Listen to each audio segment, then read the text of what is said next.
Bienvenue à tous dans le 20h. Merci d'être avec nous sur RTI 1 à la une ce soir. Pour être candidat à la prochaine présidentielle en Côte d'Ivoire, il faut, entre autres conditions, verser une caution de 50 millions de francs CFA et il faut au moins 5% du taux de suffrage pour bénéficier d'un remboursement de cette caution. Ce sont des décisions prises lors du Conseil des ministres de ce mercredi. Demain, jeudi 5 mars, restera une date mémorable dans l'histoire du Parlement ivoirien. Les deux chambres que sont l'Assemblée nationale et le Sénat vont se réunir en congrès pour la toute première fois, et ce à la demande du chef de l'État.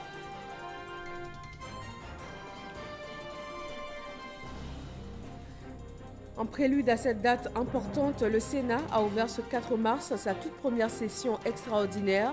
Il a donc abordé la question de ce message du président de la République sur l'état de la nation devant le Parlement réuni en congrès demain sur place à Yamoussoukro.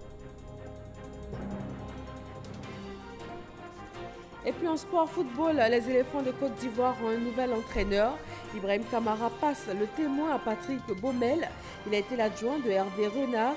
Le technicien français, âgé de 41 ans, a aujourd'hui la tâche de qualifier l'équipe nationale pour la phase finale de la CAN 2021 au Cameroun. Merci de nous rejoindre sur RTI 1 pour l'actualité. Démarrons avec le Conseil des ministres qui s'est tenu au palais présidentiel. Il en ressort plusieurs décisions, des projets de loi et aussi des mesures générales. Au nombre de celles-ci, l'adoption d'une ordonnance modifiant la loi relative à la Commission électorale indépendante CEI et puis la caution à verser par les candidats à l'élection présidentielle a été fixée à 50 millions de francs CFA. Chiram Kofi Abola.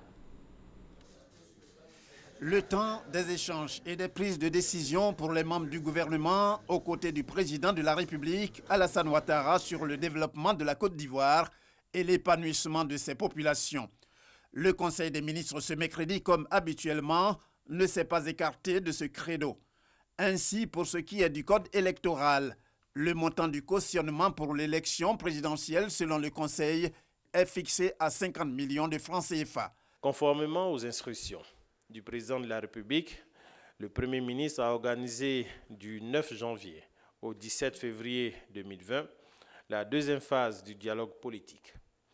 Les travaux de cette seconde phase de concertation politique ont réuni tous les acteurs, aussi bien ceux des partis et groupements politiques que ceux des organisations de la société civile autour du code électoral. Au cours des travaux, plusieurs points de divergence ont été observés, notamment sur les propositions de restructuration du pouvoir de décision de la CEI, la limitation du mandat des députés et des élus locaux, le financement a priori sur fonds publics de la campagne électorale et la sanction de la transhumance politique. Toutefois, les délibérations en séance plénière de validation du rapport final et de clôture tenu les 5, 6 et 17 février 2020, suite aux travaux en comité restreint de haut niveau, ont permis d'arrêter 4 points d'accord, à savoir l'introduction du parrainage du candidat à l'élection présidentielle par 1% des électeurs dans au moins 50% des régions et districts, le relèvement du niveau du cautionnement pour l'élection présidentielle à 50 millions de francs CFA. La réduction à 5% du taux de suffrage requis pour le remboursement du cautionnement. La prise de mesures pour freiner la transhumance des électeurs. Le Conseil a en outre parlé de la 11e édition du Massa qui va se dérouler du 7 au 14 mars 2020. Toujours selon le Conseil, le Canada, reconnu pour sa diversité culturelle, en sera l'invité principal. L'ouverture de la 11e édition du Massa aura lieu dans la commune d'Abobo sous la forme d'une grande parade de 2020 danseurs et chorégraphes du monde entier chantant et dansant pour lancer un appel à la paix. La 11e édition du Massa sera également marquée par l'ouverture du musée Adama Tunkara des cultures contemporaines d'Abobo, qui, à cette occasion, accueillera le 11 mars 2020 l'exposition itinérante « Prête-moi ton rêve ». Le domaine de la santé n'est pas en reste. Une mesure sur le renouvellement des équipements des CHR de plusieurs localités, notamment Daloa et Yamoussoukro, a été prise. Le Conseil a adopté un décret portant approbation de l'avenant numéro 1 au contrat de partenariat pour le financement, la réhabilitation avec ou sans extension, la construction, l'équipement, la formation à l'utilisation et à la maintenance, l'entretien, la maintenance et le renouvellement des équipements biomédicaux des CHR de Daloa, de Korogo, de Yamoussoukro, des hôpitaux généraux d'Abobo Nord, Abobo Sud, d'Ayamé, de Grand Bassam et de Yopougon-Atié en date du 2 décembre 2017 entre l'État de Côte d'Ivoire et Med-Afrique. Initié dans le cadre de l'opérationnalisation de la couverture maladie universelle, le projet en cours d'exécution sur l'ensemble des sites concernés porte sur des interventions de rénovation lourde accompagnées d'une modernisation des plateaux techniques et des équipements, assortis d'un programme de formation et de maintenance sur une période de près d'une décennie. Avant de prendre congé, le Conseil a informé qu'une session extraordinaire se tiendra vendredi 6 mars 2020. Après avoir présidé ce Conseil des ministres, le président de la République est arrivé à Yamoussoukro aux environs de 17h30. Alassane Ouattara va s'exprimer demain jeudi face au Parlement en congrès sur l'état de la nation à l'auditorium de la Fondation Félix Houphouët-Boigny de Yamoussoukro. Et ce tout premier congrès qui va réunir à la demande du chef de l'État les députés et les sénateurs est un cadre prévu par la Constitution. C'est ce que nous explique ici Mahama Traoré. Les deux chambres du Parlement réunies en congrès à la demande du président de la République, la Constitution de la Troisième République promulguée le 8 novembre 2016 le permet en son article 95.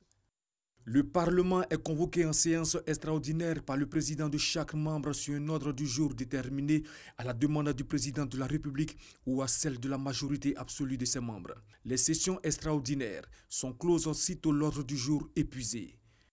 L'article 98 de la loi fondamentale clarifie le déroulement des travaux de cette session extraordinaire. Le président de l'Assemblée nationale préside le Congrès. Il est assisté du président du Sénat, qui en est le vice-président. Le bureau de séance est celui de l'Assemblée nationale. Cette session extraordinaire aura pour ordre du jour le message du président de la République sur l'état de la nation. Cette adresse autorisée par l'article 114 de la Constitution se veut une pratique démocratique qui participe à la vitalité de la communication entre le pouvoir exécutif et le Parlement. Le même article précise toutefois que le message du président de la République ne donne lieu à aucun débat. Le président Alassane Ouattara est un habitué de l'exercice. Le 5 mars 2016, il s'était rendu à l'hémicycle pour présenter l'avant-projet de l'actuelle Constitution aux députés. Le 10 janvier 2017, lors d'une autre communication, il avait annoncé aux députés la nomination de Daniel Kablan-Duncan en qualité de vice-président de la République. La communication de ce jeudi 5 mars sera aussi historique. Elle sera la première d'un chef d'État en exercice devant les deux chambres du Parlement réunies en congrès. On reste dans la capitale ivoirienne en prélude à cette rencontre de demain. La première session extraordinaire du Sénat s'est ouverte ce matin. C'est la toute première de l'histoire de l'institution. Mahama Traoré. Jeudi 4 mars 2020, le Sénat ivoirien se réunit pour la première fois de son histoire en session extraordinaire. Reprise de service donc anticipée pour les sénateurs qui attendaient l'ouverture de la première session ordinaire prévue le 10 avril prochain. C'est un sentiment de fierté. Nous sommes toujours là lorsque le devoir nous appelle.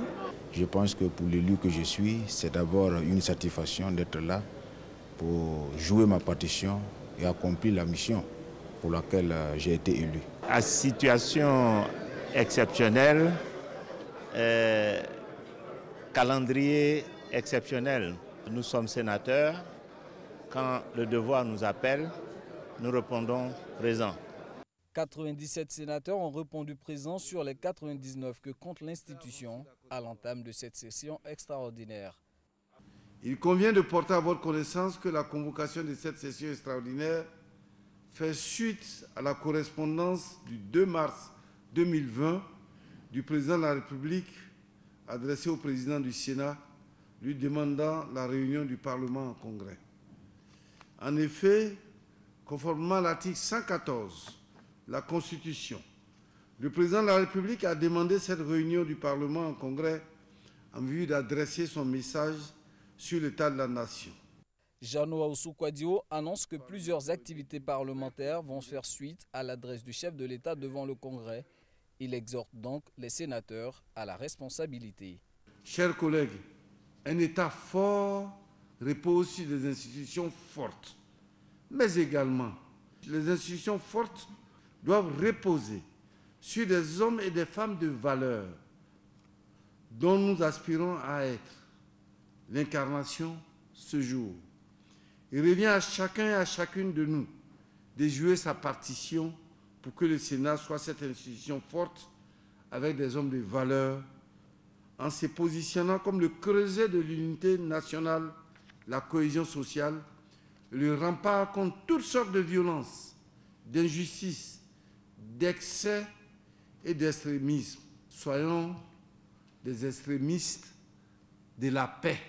Nous aurons à travailler sur des orientations données par le président de la République. C'est une fierté pour nous, sénateurs PDCI en tout cas, de contribuer dans la mesure du possible, de contribuer à la bonne marche de la Côte d'Ivoire. Nous attendons impatiemment le message que le chef de l'État va nous délivrer au cours de la session de demain, voilà, relativement à la situation de notre nation. Cette session extraordinaire ne durera que 48 heures. Conformément à l'article 95 de la Constitution, elle sera close sitôt l'ordre du jour épuisé, c'est-à-dire suite à l'adresse du président de la République devant le Congrès. Seule habilité à convoquer une réunion du Congrès, le président de la République invite donc demain, jeudi, les deux chambres du Parlement pour son discours annuel sur l'état de la nation. Ce mercredi, au cours d'une conférence de presse à l'hémicycle, le secrétaire général de l'Assemblée nationale a donné des précisions face à la presse. Le congrès des parlementaires va s'étendre uniquement sur la journée de jeudi et selon la Constitution, la circonstance ne devrait être suivie d'aucun débat. Autre fait d'actualité, la menace du coronavirus au cœur d'une réunion du comité de sécurité au ministère de la Défense. Les mesures de préparation et de protection ont été revues avec activation des équipes d'intervention rapide. Un budget de 600 millions de francs CFA est dégagé par l'État afin de faire face à la situation. Salima Toudia. Le niveau d'alerte de la menace du coronavirus Covid-19 est plus que jamais élevé pour la Côte d'Ivoire, avec 2 pays d'Afrique de l'Ouest touchés, notamment le Nigeria et le Sénégal. Face à la situation, le gouvernement ivoirien intensifie sa gestion de la menace. Un comité de sécurité s'est réuni pour la prise en charge dans l'urgence des mesures concrètes et immédiates. Les mesures prises concernent essentiellement la surveillance épidémiologique à l'entrée du territoire ivoirien, que ce soit par voie aérienne, par voie terrestre ou par voie aéroportuaire. Lorsqu'on suspecte un cas, on a immédiatement recours au laboratoire de référence qu'est l'Institut Pasteur, qui est totalement équipé aujourd'hui, notamment en matière de réactifs, pour faire les tests qu'il convient. Il s'agit aussi au quotidien de faire fonctionner, je dirais, les actions en cours, les dispositifs en place au sein du Centre des opérations d'urgence de santé publique qui fonctionne selon l'approche Une seule santé. Il y a donc en place ce qu'on appelle une task force comprenant aussi bien l'Institut Pasteur, le service de maladies infectieuses de Treichville, l'INHP et toutes les autres forces. Le gouvernement assure, les moyens sont mis à disposition pour faire face à la situation. Un plan de lutte a été présenté avec un budget et aujourd'hui, le gouvernement a déjà dégagé plus de 600 millions de francs CFA qui nous permet de faire face aux urgences, étant entendu que le reste du budget sera dégagé au fur et à mesure. Les partenaires également nous soutiennent. Nous pouvons compter aujourd'hui particulièrement sur l'Organisation mondiale de la santé qui dégage également un moyen important, autour de 400 millions de francs également pour soutenir l'effort que le gouvernement fait. Les populations sont invitées au strict respect des consignes afin de prévenir l'épidémie. Il s'agit essentiellement aujourd'hui d'éviter les contacts inutiles avec les autres. Il s'agit de se laver les mains. Il s'agit également de tousser en respectant les conditions, on l'a dit, de tousser dans le creux, dans le creux du coude. Nous suivons en fait ici les instructions, les recommandations de l'OMS. Le 143 et le 101, ce sont les numéros verts mis à disposition des populations pour toute préoccupation. La menace du coronavirus plane aussi sur les activités religieuses. La Omra, le petit pèlerinage musulman, est temporairement suspendu par l'Arabie Saoudite pour prévenir la propagation du virus. Le premier cas ayant été confirmé dans le pays en début de semaine. Cette suspension temporaire concerne les citoyens saoudiens et aussi les résidents étrangers et vise à assurer la sécurité des foules selon le ministère de l'Intérieur. Elle intervient après la suspension de l'octroi de visa pour la Omra le 27 février dernier. Au chapitre économie, c'est la fin du séminaire bilan et perspectives de la Direction générale du budget et des finances. Le budget programme lancé le 1er janvier 2020 fonctionne bien. Il vient révolutionner le mode de gestion des finances publiques en Côte d'Ivoire. Le reportage est signé Kader Sogodogo. Premier exercice budgétaire en mode budget-programme. Enjeux et défis. C'est autour de ce thème que les responsables de la Direction générale du budget et des finances ont travaillé 3 jours durant à Yamoussoukro.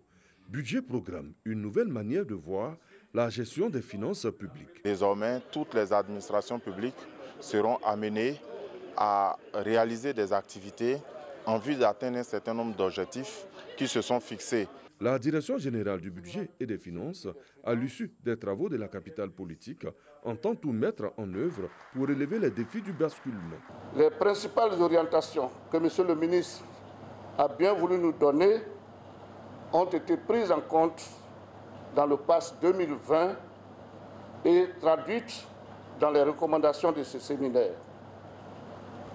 Il s'agit de poursuivre la formation des principaux acteurs budgétaires concourant à la mise en œuvre du budget-programme, notamment l'exécution budgétaire.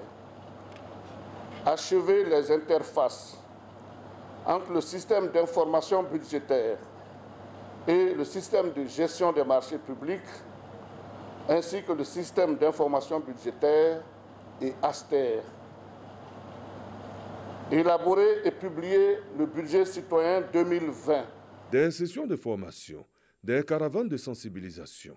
La Direction générale du budget et des finances sera à la tâche pour ancrer le budget-programme dans le quotidien des populations.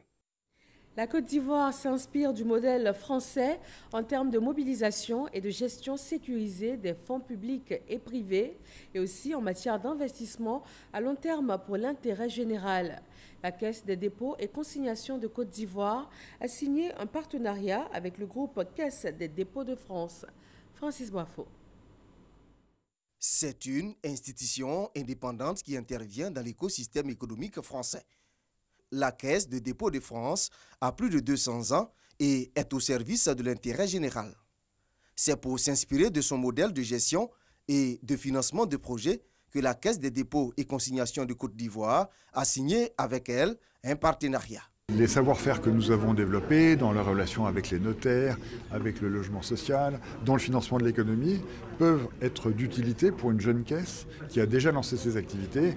Mutualiser donc nos efforts, mutualiser notre expérience et puis véritablement nous inspirer des bonnes pratiques et défendre ensemble les idées que prône le Forum des caisses auquel la Caisse française et la Caisse ivoirienne appartiennent. La Caisse des dépôts et consignations de Côte d'Ivoire a été créée en 2018 avec pour objectif la mobilisation et la gestion sécurisée des fonds publics et privés. Je voudrais me réjouir en tout cas de cet accord qui vient d'être signé et qui va faire en sorte effectivement que notre caisse puisse être accompagnée, puisse bénéficier des meilleures pratiques qui existent au niveau mondial, parce que nous fondons beaucoup d'espoir sur la caisse de dépôt de consignation parce que nous voulons être une économie émergente et ça nécessite effectivement que nous ayons des ressources en abondance pour financer en fait nos priorités. Avant cette signature, les deux caisses ont animé une conférence débat sur le thème « Rôle de la Caisse des dépôts dans le développement économique et social d'un pays ». Sur le plan sécuritaire, les chefs d'état-major des armées de Côte d'Ivoire et du Burkina Faso se réunissent pour plancher sur des actions militaires concrètes en vue notamment de la sécurisation de leurs frontières communes. Une délégation des forces armées du Burkina Faso est en Côte d'Ivoire, à Boussanogo. Le général de corps d'armée Lassina Doumbia, chef d'état-major général des forces armées ivoiriennes, et le général de brigade Moïse Minengou du Burkina Faso ont passé en revue bien d'aspects spécifiques qui devraient garantir l'excellence de leur coopération. La question de la sécurité transfrontalière a vu le collège des opérationnels burkinabés et ivoiriens s'entretenir sur la situation qui prévaut aux portes sud du Burkina Faso. Les crimes organisés, tels que le trafic de drogue et humains, la circulation d'armes légères, l'orpaillage clandestin, le blanchiment d'argent et la contrebande ont été passés au crible. En tant que les premiers responsables, nous pensons que c'était bien de nous rencontrer et d'essayer de voir comment nous allons organiser l'avenir ensemble. Parce que le danger que nous avons, c'est si nous restons les mains croisées et nous ne faisons rien. Parce que nos frères d'en face, eux, ils n'ont pas de frontières. Ils agissent partout. Ils ne savent pas qu'il y a des frontières. Donc si nous nous tenons compte de nos frontières et que nous ne s'organisons pas, ils risquent d'avoir le dessus sur nous. Alors que nous avons le devoir de réussir. C'est pour cela que nous nous concertons. Et ça se fera régulièrement pour qu'ensemble, nous puissions d'un même cœur lutter contre ce phénomène qui est en train de gangréner nos pays. La Côte d'Ivoire et le Burkina Faso s'engagent ainsi à implémenter des actions et solutions communes à la problématique de nouvelles menaces sécuritaires. Il faut noter que cette réunion opérationnelle conjointe entre les forces armées ivoiriennes et burkinabées vient consolider la cohésion sous-régionale. Au cours de son séjour ivoirien, le chef d'état-major burkinabé a été reçu respectivement en audience par le ministre d'État, ministre de la Défense Ahmed Bakayoko et le président de la République Alassane Ouattara. En politique, le mouvement Les 4 points cardinaux pour la paix marque officiellement son engagement pour la promotion des idéaux du RHDP. Le président du mouvement annonce la mise sur pied d'une campagne en faveur de la paix dans toutes les régions de la Côte d'Ivoire, à Miméité et à Boussanogo.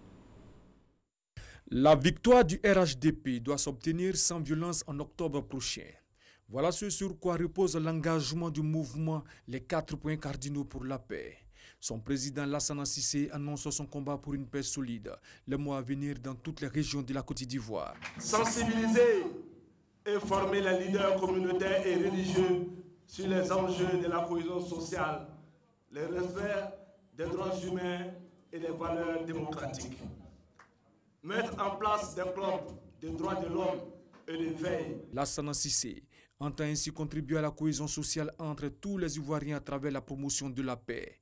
Pour lui, toute adhésion aux idéaux du Rassemblement des oufouettistes pour la démocratie et la paix devrait être soutenue par des prédispositions à la promotion et à la sensibilisation de valeurs démocratiques telles que la paix et la cohésion sociale. Le mouvement Engagement de la jeunesse pour l'émergence de la Côte d'Ivoire entend lui aussi partager partout dans le pays des messages de paix et de développement tels que prônés par le RHDP. Le reportage de Chris Diomandé est commenté par Éric Goré. Le complexe sportif d'Anyama pris d'assaut par les populations venues assister à la cérémonie d'investiture du Bureau national du mouvement Engagement de la jeunesse pour l'émergence de la Côte d'Ivoire. Et je cite. Ce mouvement proche du Rassemblement des oufouettistes pour la démocratie et la paix s'est fixé pour objectif de faire adhérer un maximum de militants à la cause du parti. Étant investi, mes missions, je mets désormais en mission tous mes coordinateurs qui sont déjà installés localement. Et pour dire que dans le courant de 2020, nous irons installer les autres coordinations à l'international. Le maillage de terrain pour la victoire du RHDP en 2020 commence dès aujourd'hui. Nous sommes mis en mission et nous allons relever ce défi. Pour les autorités présentes à cette investiture, l'heure est venue de donner la victoire au RHDP à l'élection présidentielle de 2020. Un processus qui débute par l'enrôlement des militants. Nous sommes fiers de la création de ce mouvement, un mouvement de soutien aux actions du Premier ministre. Elle leur dit que nous leur demandons d'être des mouvements exemplaires. Il faut amener les jeunes à se faire enrôler massivement afin de pouvoir participer au processus électoral de 2020. Le message de la marraine, c'est d'encourager la jeunesse à s'unir pour la victoire du RHDP. Né en 2018, l'engagement de la jeunesse pour l'émergence de la Côte d'Ivoire entend mener plusieurs activités dans les jours à venir dans le district autonome d'Abidjan et à l'intérieur du pays en vue de l'implantation des sections EGCI et aussi mobiliser les populations à cultiver la vision du président de la République. On se rend dans la localité de Koro, zone nord-ouest de la Côte d'Ivoire, en pays Mahou. Le maire a été investi. Il s'engage à faire des préoccupations des populations de Koro une priorité au quotidien. Ahmed Traoré et Aboulaye Koné. À la cérémonie qui abritait son investiture, Abduldraman Bakayoko, maire de Koro, a dressé le bilan d'un an de gestion de sa localité. Selon lui, l'accent a été mis sur la cohésion sociale entre les habitants de Koro. Toutefois, des attentes demeurent. Monsieur le représentant du Premier ministre, la population nous demande de vous dire que c'est du goudron qu'ils ont besoin aujourd'hui. C'est le goudron dont nous avons besoin à Koro. 10 km de goudron, le bonheur de Koro est assuré à jamais. Lansine Diaby, représentant le Premier ministre, parrain de la manifestation, a remercié les habitants de Koro pour leur adhésion au RHDP. Nous avons retrouvé une population très mobilisée. Nous avons également trouvé une population qui rêve et qui suit le président de la République et qui soutient les actions du gouvernement. Et donc nous allons rendre compte au Premier ministre pour que, effectivement, des orientations et des institutions puissent nous être données pour le bonheur de ces populations. Pour apporter un plus au bonheur des populations, un grand concert réunissant des artistes de renom a été offert aux populations. Les bouddhistes de Côte d'Ivoire célèbrent le 45e anniversaire de leur association, la Soka Gakkai International. La section Côte d'Ivoire a décidé à cette occasion de prier pour la paix et l'union de tous les Ivoiriens. Hermance Zirignon et Godefroy Okambawa.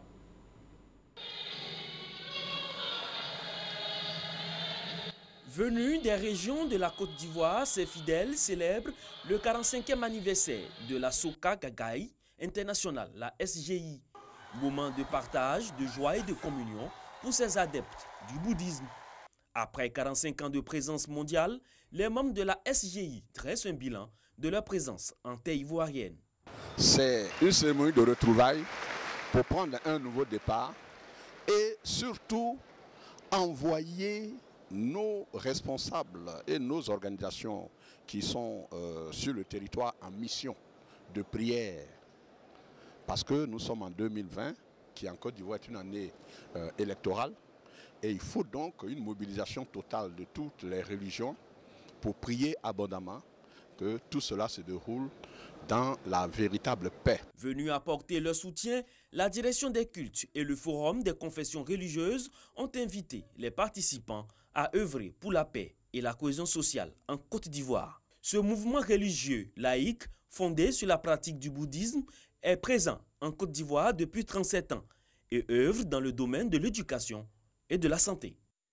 Dans la région du Kabadougou, la Société nationale d'opération pétrolière de Côte d'Ivoire, Petrosi, met à disposition de 5 villages des infrastructures sociales. Les précisions de Jean-Marc Djadji. Région du Kabadougou, c'est une remise officielle d'infrastructures d'utilité sociale actée par Petrosi. Un don de son directeur général, Ibrahima Diaby, profitant à la fois à 5 villages du pays, dont 4 localisés dans les départements de Séguélon et d'Odiéné que sont Lingoo, Sireba, Soukourani et Tiemogoso. Madinani est le 3e département impacté, avec le village de Tora bénéficiant directement des réalisations favorisant l'apprentissage à l'école et rapprochant les populations du bien-être.